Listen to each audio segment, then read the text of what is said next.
The man who fights in the light always bleeds in the light. The one who conceals his game bends history to his will.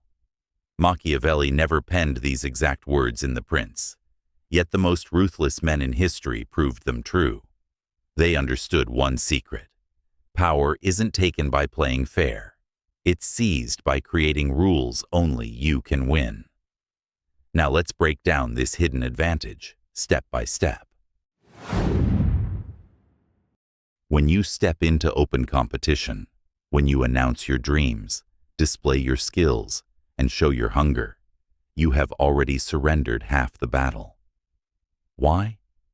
Because you have entered a game designed for the strong, not for the unknown. The loud arena of competition is not an even ground. It is a stage built for those who already have wealth, fame, or status. And on that stage, the rules are simple. The crowd always cheers for the one they already recognize. Think about it. A new voice in a crowded room is ignored, while the famous name is repeated again and again.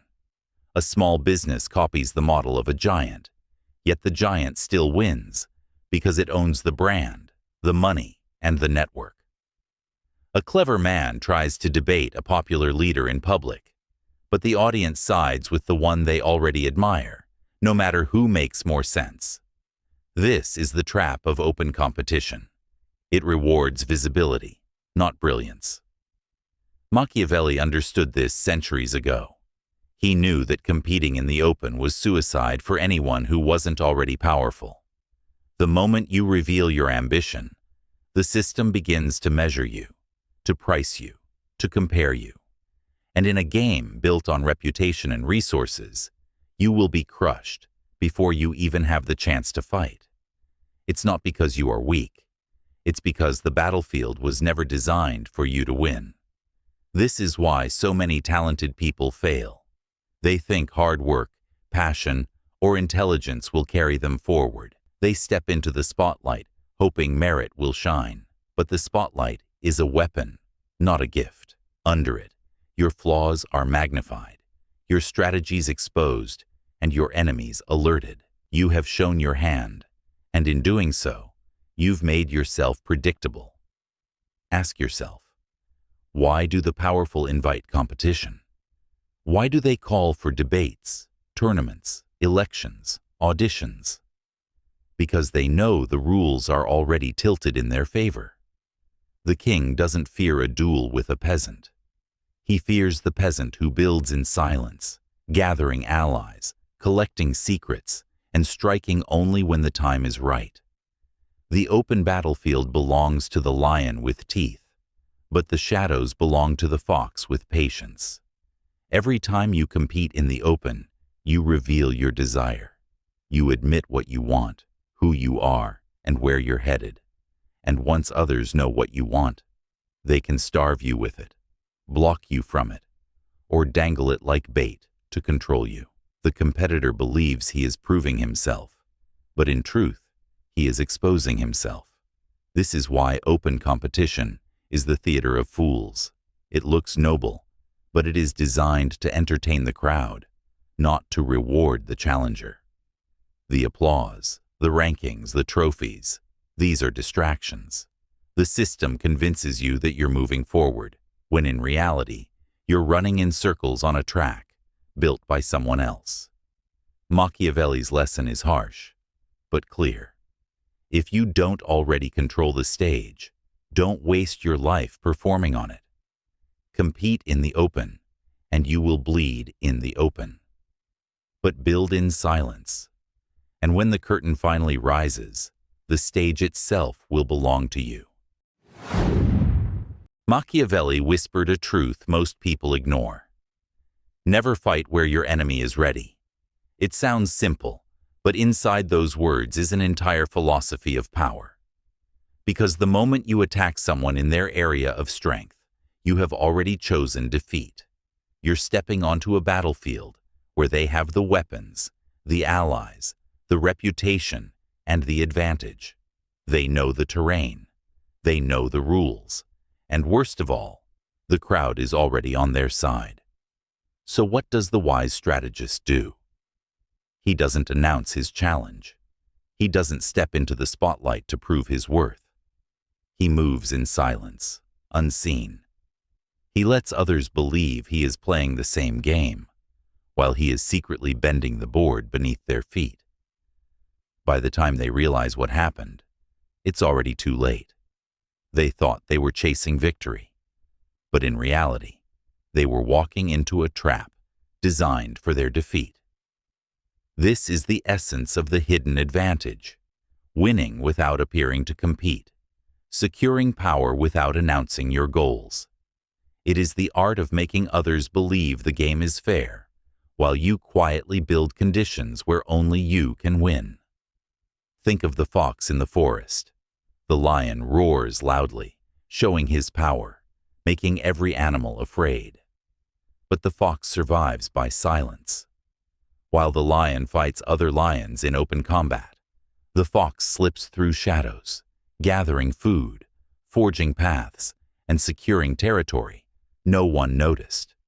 When winter arrives, the lion starves because all his strength was wasted on battles. The fox, however, eats in peace because he played a different game altogether. History repeats this lesson. The men who shaped empires rarely fought open battles. They did not challenge the strongest generals or richest merchants directly. Instead, they studied what those men valued most: status, access, admiration, and they built control around the one thing those men forgot to guard. While the powerful flexed their muscles, the strategist quietly secured the choke points, the advisors, the resources, the hidden loyalties. And by the time the powerful noticed, their empires already belonged to someone else. That is the brilliance of hidden advantage. It doesn't just help you win. It makes others believe they lost by fate, not by your hand. When you compete openly, people know they were defeated by you, and they remember it forever. They plot revenge. They wait for the chance to strike back. But when you move in shadows, people don't even realize you were responsible. They believe the loss was random, natural, or their own fault. And that makes your victory permanent. The trap most people fall into is ego. When they see someone dominant, whether in business, politics, or love, their pride whispers, "You can beat them. You just have to prove yourself." So they go head to head. They speak louder. They push harder. They try to outshine the strong in their own arena. And of course, they lose. Not because they lacked talent, but because they chose the wrong battlefield. Machiavelli's answer was cold and ruthless. Never compete where the opponent expects you. Never show your hand. Never reveal what you truly want. Instead, observe quietly. Watch what they protect most, and then, slowly, carefully, take control of what they ignore. The hidden angle, the quiet door, the invisible lever. While they guard the front gates, you walk through the back and claim the throne without a fight. This is the hidden advantage: to fight without fighting, to win without being seen, to appear harmless while secretly rearranging the entire game. The lion may roar, but the fox designs the forest, and when power shifts, only one survives.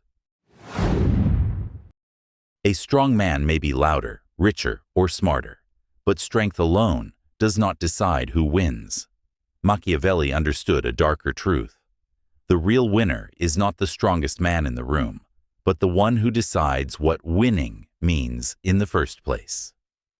Think of it like this. Most people walk into a game believing the rules are fixed. They accept that success means having more money, more followers, more applause, or more recognition. So they compete based on those terms. But here is the secret.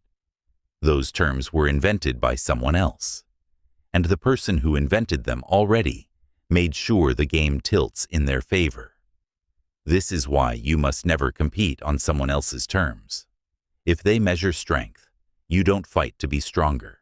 You reframe victory as patience, as endurance, as the ability to last when others burn out. If they measure wealth, you don't beg to look richer. You reframe freedom as the true currency. You position yourself as untouchable because you cannot be bought. If they measure charm, you don't try to outshine them with words. You reframe certainty as the highest value, because charm fades, but confidence rooted in silence never does. The crowd will always be impressed by the one who plays the game better, but they will follow the one who quietly changes what the game even is. Machiavelli used this everywhere. In politics, he knew the ruler who tried to look good or moral would eventually be exposed. So he reframed the game. He said, "It is better to be feared than loved if you cannot be both." In doing so, he made fear, not love, the standard of power. Now every ruler after him was measured not by kindness, but by strength. He shifted the frame, and in doing so, he shifted history. You can do the same in any arena. If you enter a debate, don't try to outtalk the opponent. Change the frame. Make it about who stays calm under pressure, not who speaks louder. If you're in business, don't copy the competition's model. Redefine the measure of success, not who has the most customers, but who has the most loyal ones. If you're in relationships, don't chase the one who everyone else chases. Redefine attraction as stability, mystery, or discipline, the qualities no one else is displaying. When you redefine the game, something strange happens. The strong man keeps showing off his strength. The rich man keeps flashing his wealth. The charming man keeps talking. But all of it suddenly looks irrelevant because the rules have shifted. They are trapped in the old frame, while you quietly own the new one. The key here is subtlety. You don't announce, "These are my rules now." That would reveal the trick. Instead, you speak less, but act in ways that guide others into your new definition of success. You project comfort in the new frame. You act as though victory always belonged to this measure. And soon, others follow. They stop valuing what once seemed important and begin chasing what you decided mattered most. This is the silent power of framing. You don't just win. You make others forget what winning used to mean. And by the time they notice, it's too late. They already lost, not because you were stronger, but because you were the one who wrote the scoreboard. The strongest man in the room may command fear. The richest man may command envy. The loudest man may command attention. But the man who redefines the rules commands them all. That is the Machiavellian way, not to play the game harder, but to change the very meaning of victory itself. The most dangerous weakness a person can reveal is not their fear, not their doubt, not even their secret. It is their desire. The moment others know exactly what you want, they own you. Because once your hunger is exposed, it becomes a leash. Want respect? They will starve you of it until you dance for scraps. Want attention? They will drip feed it, one drop at a time, so you beg for more. Want power? They will call you ambitious, a word that makes you look greedy while they pretend to be innocent. This is why Machiavelli warned rulers, leaders, and thinkers to never put their true desires on display. The one who openly shows what he wants becomes a puppet, because everyone around him can pull the strings. When your desire is visible, it can be weaponized. Look around, and you'll see it everywhere. The employee who desperately wants a promotion is strung along by empty promises. The man who craves love too openly is toyed with, ghosted, or strung between hope and rejection. The politician who shows his hunger for power too clearly becomes an easy target, labeled dangerous, corrupt, or untrustworthy. Desire in the open makes you predictable, and predictability makes you weak. The Machiavellian mind works differently. He hides his desires behind masks. He may want power, but he never calls it power. He frames it as service, as duty, as necessity. He may crave wealth, but he never appears greedy. He acts as if money is simply a tool, a burden even, while secretly building empires. He may want influence, but he never confesses it. He acts indifferent, detached, while his network quietly expands until the world realizes too late that he already owns the board. This is the art of camouflage.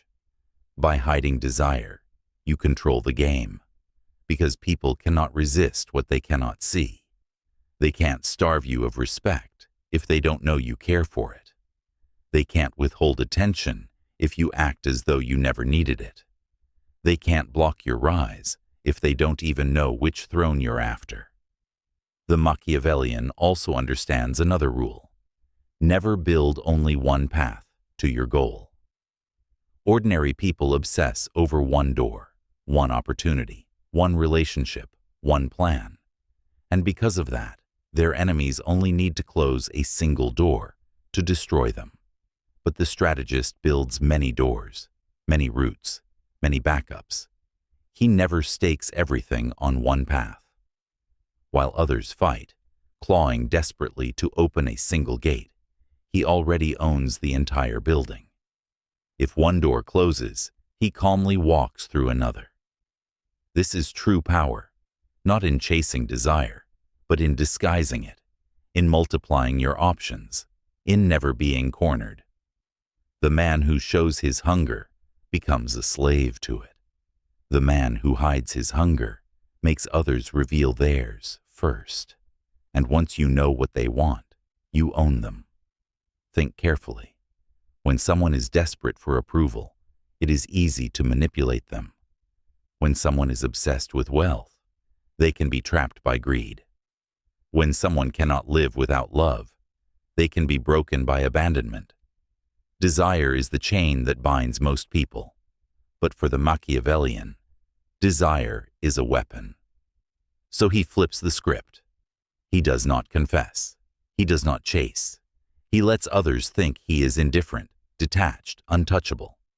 Meanwhile, he advances, slowly and silently, toward the same goals others fight for openly, but without resistance, without sabotage, without chains. Because in the end, the world does not belong to the one who wants most loudly. It belongs to the one who hides his hunger until he already has everything. Every system, no matter how vast or complicated, has a single weakness, a bottleneck, a narrow passage through which everything must flow. It could be a piece of knowledge, a single resource, the loyalty of one trusted advisor, or the approval of a gatekeeper. Find this choke point, and you don't need to fight the system. You only need to hold the key. Most people waste their lives chasing applause, running faster, shouting louder, fighting for recognition. They want to be noticed. They want to be celebrated. But applause is cheap. It fades the moment someone louder enters the stage. The true strategist doesn't fight to be seen. He fights to be unavoidable. This is why Machiavelli's wisdom endures. He knew that power does not belong to the one in the spotlight. Power belongs to the one who controls the spotlight switch. A ruler does not need to win every battle. He only needs to control the general who commands the army. A merchant does not need to dominate every market. He only needs to control the trade route others depend on.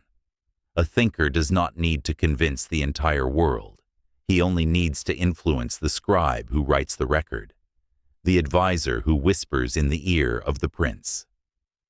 History is full of men who understood this. The kings of Europe did not always control their nations directly, but they controlled the flow of money through taxes. The Catholic Church did not need armies because it controlled the choke point of salvation, the fear of damnation, and the promise of heaven. Even in modern times, corporations don't need to own everything. They simply control the bottleneck of distribution. Think about it. The oil companies don't control the world's cars, but they control the fuel. Tech giants don't own your thoughts, but they control the platforms through which those thoughts travel. The lesson is clear. Power is leverage, not noise. You don't need to fight everyone. You only need to own the gate they all must pass through. The Machiavellian never wastes energy on open chaos. He studies the system patiently, like a hunter studying prey. He looks for the single artery that feeds the whole body. Once he finds it, he grips it tightly and never lets go. Others may laugh at his silence, may mock his absence in the spotlight. But when the moment comes, they realize too late. They cannot move without his permission. Imagine a river. Thousands of gallons of water flow freely, chaotic and wild. To control the river, you don't chase every drop. You build a dam at the narrowest point. Suddenly, the entire river bends to your will. That is the choke point. This is why those who seek attention rarely build lasting power. Attention fades. Choke points endure. Applause can be stolen by a louder voice, but the gate, if you own it, cannot be bypassed. The Machiavellian builds gates quietly. He invests in relationships no one else values, because he sees their hidden influence. He guards information others overlook, because he knows information is a bottleneck. He places himself between the crowd and the prize, so that no matter who wins, they must still pass through him. And this is the ultimate irony. While others scream to be seen, true power hides in plain sight. The choke point is rarely glamorous, rarely celebrated. But it doesn't need to be, because the man who owns the choke point doesn't need recognition. He doesn't need applause. He doesn't even need to raise his voice. When everyone else is fighting to be noticed, he quietly builds the one thing they all need. And when the dust settles, he doesn't beg for attention. He simply waits. Because the day always comes when they must walk through his gate. And in that moment, he doesn't just hold power. He becomes power itself. There is no greater chain than the one people do not see. Machiavelli understood that the strongest prison is not built of stone, but of illusion. When people believe they are free, they will defend their cage with pride. And the most brilliant trick of power is not to take away choice. It is to shape it. The master strategist never says, "You have no options." That would spark rebellion. Instead, he says, "Choose." And he lays out two paths, both leading back to him. The victim smiles, thinking they are in control. But every step only tightens the noose. This is the illusion of freedom. Think of the ruler who offers his people a fair deal, beside an outrageous one. They rush to accept the fair choice, believing they have bargained well. Yet both options enrich the ruler. Both options tighten his grip. Or imagine the commander who gives his soldiers the choice between a safe option and humiliation. Naturally, they take the safe path, but it is a path he designed, a battlefield he controls, a trap disguised as mercy. History is filled with such designs. When empires conquered nations, they rarely gave absolute commands. They offered local leaders the choice to cooperate. Resist and be destroyed, or comply and keep your crown under imperial oversight. Either way, the empire won. When merchants set prices, they put a luxury item beside an overpriced decoy, so customers feel clever for choosing wisely. Yet the choice was engineered from the beginning. Even in modern times, governments, corporations, and leaders use this tactic daily. Elections appear to give you freedom. Two parties, two visions, but both are funded by the same interests. Products flood the market, different colors, different packaging, but the same corporation collects the profit. People walk proudly into the trap saying, "I chose this," never realizing their choice was framed, guided, and predetermined. Machiavelli's genius was not only in creating these illusions, but in making people love them.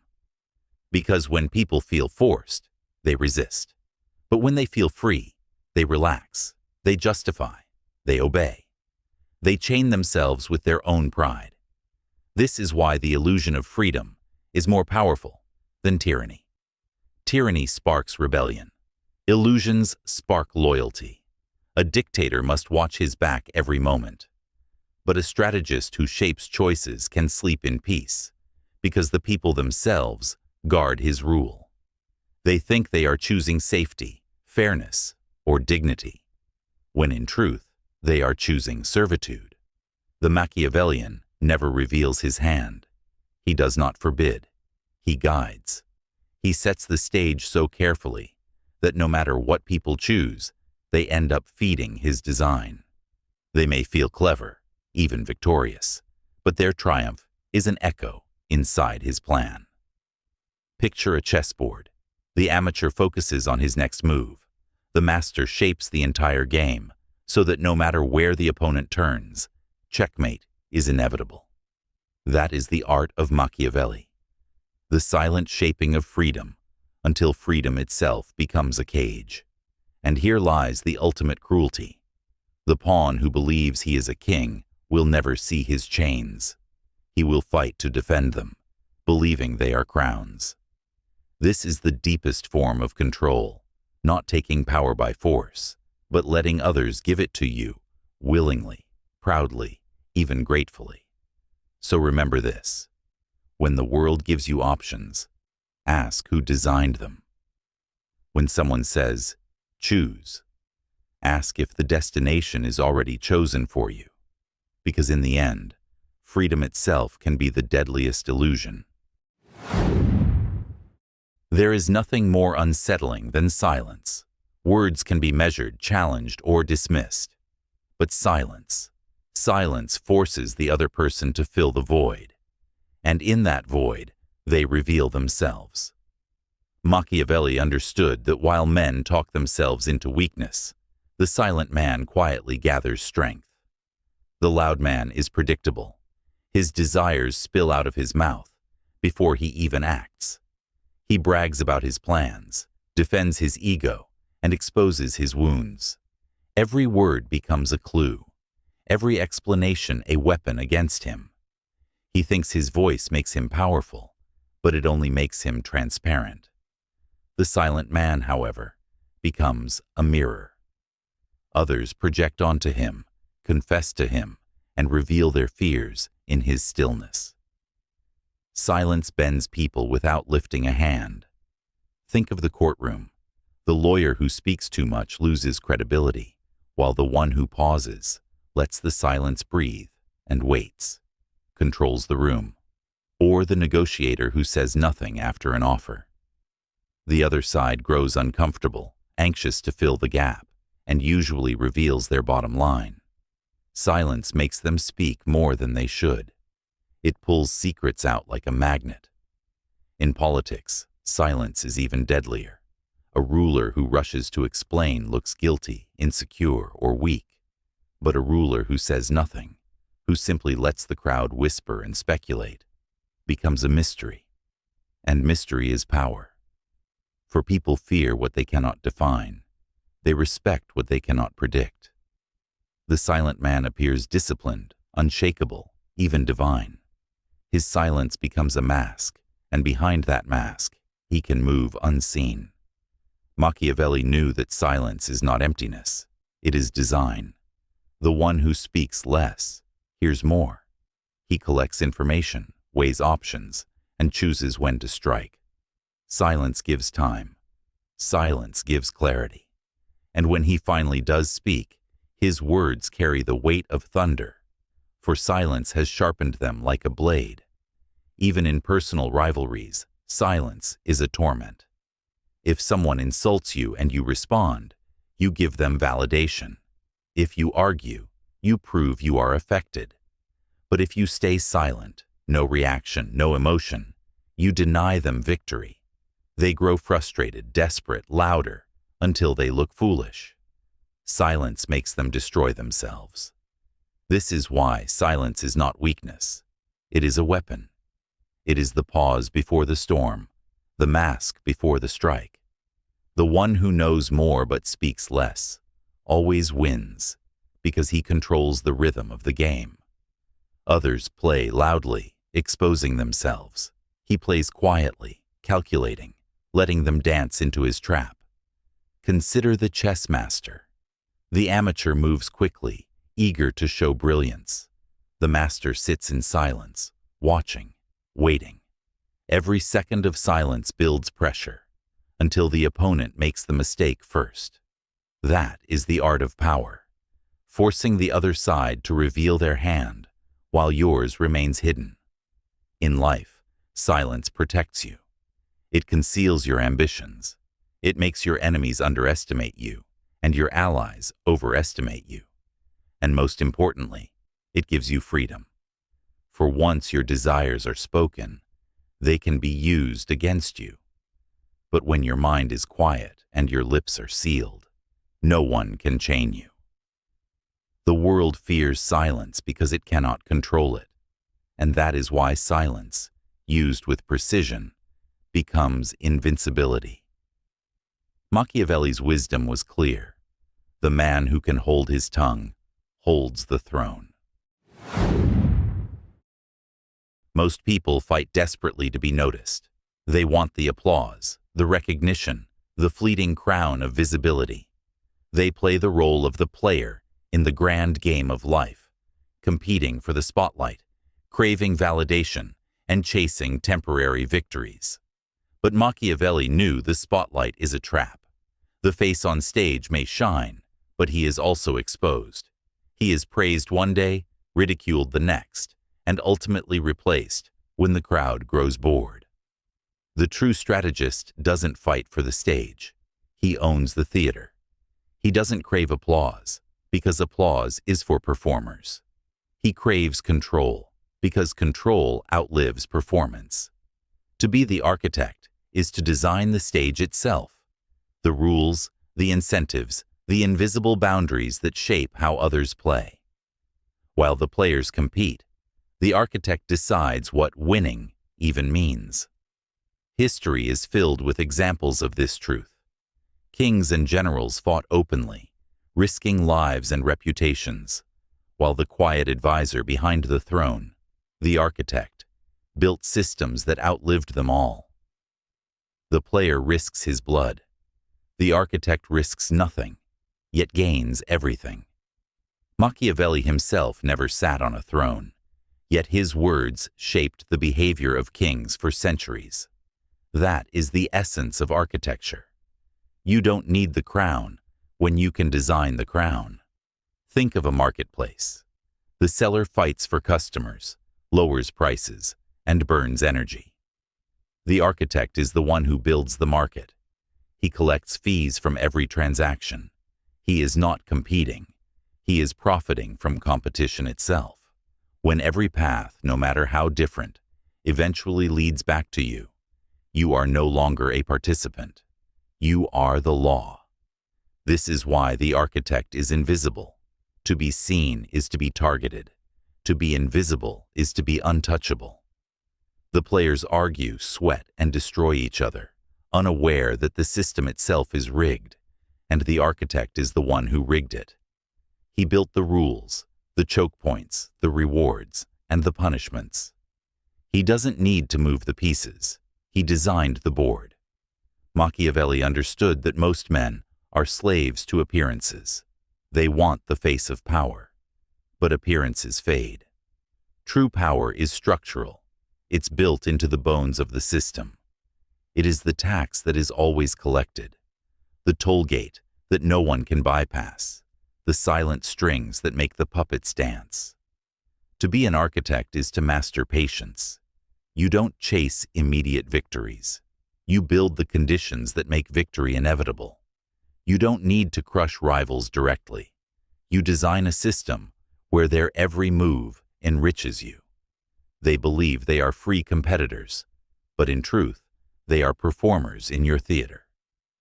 The transformation from player to architect is the ultimate Machiavellian move. The player asks, "How do I win this battle?" The architect asks, "How do I design the battlefield so that no matter who fights, I win?" The player looks for opportunity. The architect creates opportunity. The player fears defeat. The architect ensures defeat doesn't exist for him, because all outcomes circle back into his control. And this is the highest form of power, when you are no longer trying to win within the system, because you are the system. When the rules themselves carry your design, when the structure itself ensures your survival, you don't just win, you become unavoidable. That is the Machiavellian truth. Don't play the game. Own the game. Don't fight to be seen. Build the stage they cannot escape. From player to architect, that is the path from fragile power to eternal power. So remember, if they can see your moves, they can stop them. If they can hear your hunger, they can starve you. If they think you're playing their game, they'll prepare for it. But if you stay quiet, if you build in shadows, if you tilt the board while they dance in circles, you don't just win. You erase the idea of competition itself. That is Machiavelli's hidden advantage. And if you master it, the world won't resist you. It will obey you.